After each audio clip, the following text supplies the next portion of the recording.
哎，一听到编程这两个字，你是不是也觉得哇，听起来就有点吓人？别担心，今天呢，咱们就跟着加州大学伯克利分校的莎拉·查森斯教授一起来把这个代码的秘密给破解了。我保证，听完你会发现，它真的比你想象的要简单得多。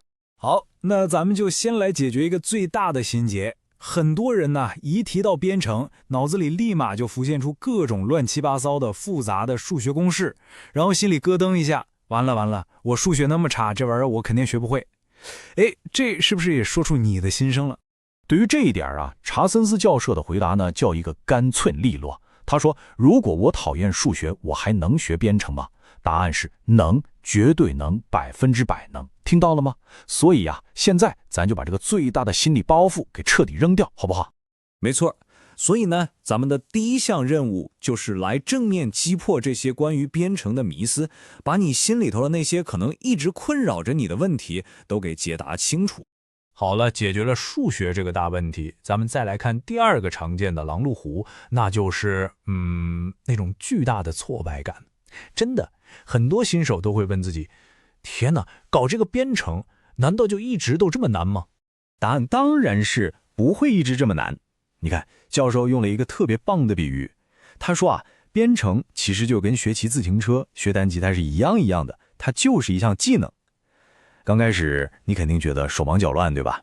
但是只要你坚持练习，很多操作最后都会变成你的肌肉记忆，就跟呼吸一样自然了。好，那心态调整好了之后呢，咱们就坐上时间机，快速的来看一看编程是怎么一步步发展过来的，从那种最原始的笨重的交换机，一直到我们今天这个样子。你看这条时间线，这简直就是一部浓缩的科技史啊！您想象一下，在40年代那会儿，所谓的编程，它就是个纯体力活，你得跟个老式电话接线员似的，手动去插拔那些电线啊。真正的转折点是到了1952年，传奇人物格雷斯·霍珀尔，他发明了第一个编译器，这一下子才算是把程序员从繁重的体力劳动里给解放出来了。当然了，有创造就有破坏嘛。70年代就出现了第一个电脑病毒爬行者，然后到了90年代，蒂姆·伯纳斯里的一个想法，哇，直接就开启了咱们今天这个互联网时代。这个就是那个传奇的世界上的第一个网站。你看，左边是他当年的样子，超级简单，就只有文字；右边呢是他在咱们今天的浏览器里打开的样子。你知道最神奇的是什么吗？内容完全一样，而且你现在立刻就能访问它，而且显示的还非常完美。这简直了，就是对万维网的基础有多么坚固，多么经得起时间考验的最好证明。好了，咱们从历史中穿越回来。那么问题来了，现在市面上有这么多五花八门的编程语言，我们到底该怎么选呢？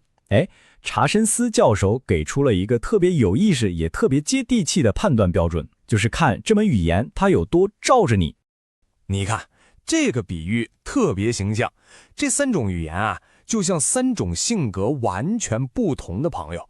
首先是 C 语言，它就像个特别放任自由的朋友，基本上就是跟你说，你随便写，就算里头有 bug， 我也照样给你运行，出了事儿你自己负责啊。然后是 Python， 它就像个热心的伙伴，会帮你发现一些很明显的错误，但同时又给你足够的自由，所以用起来特别灵活。最后是 Rust， 它就像个老妈子，保护欲超级强，它会千方百计地帮你检查所有潜在的 bug， 但代价是什么呢？就是你得把所有事情都跟他交代的一清二楚才行。好，那聊完了语言的选择，咱们就得来聊聊现在最火的一个话题了，用 AI， 也就是人工智能来编程。这玩意儿啊，它究竟是个天才伙伴呢，还是说只是一个被吹出来的生产力神话？要聊 AI 编程，咱们得先搞懂它的核心是个啥，对吧？就是这个东西，大语言模型，英文缩写叫 LLM。这个名字一听是不是觉得特别高深？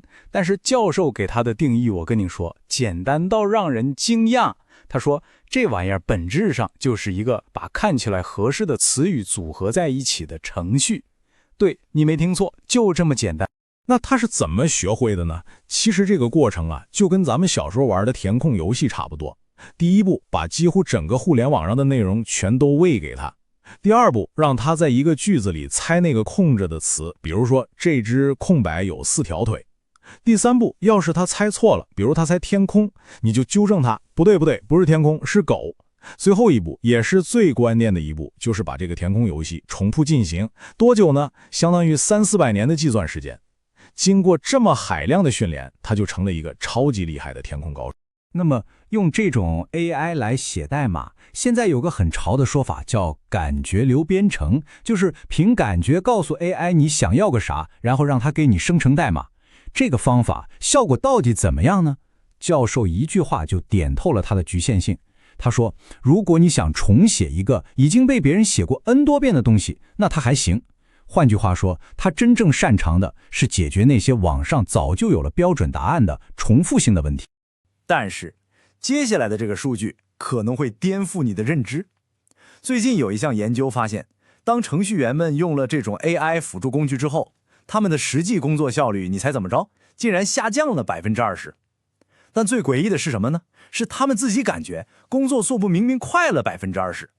这种自我感觉和残酷现实之间的巨大反差，真的非常值得我们好好想一想。这就引出了我们最后一个，也是最核心的一个问题：到底有什么样的核心编程技能是人工智能压根儿就没法取代的？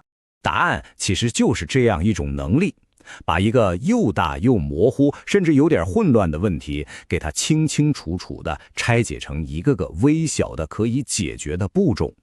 这才是编程真正的核心，也是 AI 永远无法替代的人类智慧。所以啊，请你一定记住，不管未来的工具怎么进化，学会如何思考，如何去拆解问题，这才是你永远需要磨练的，也是最重要的那项超能力。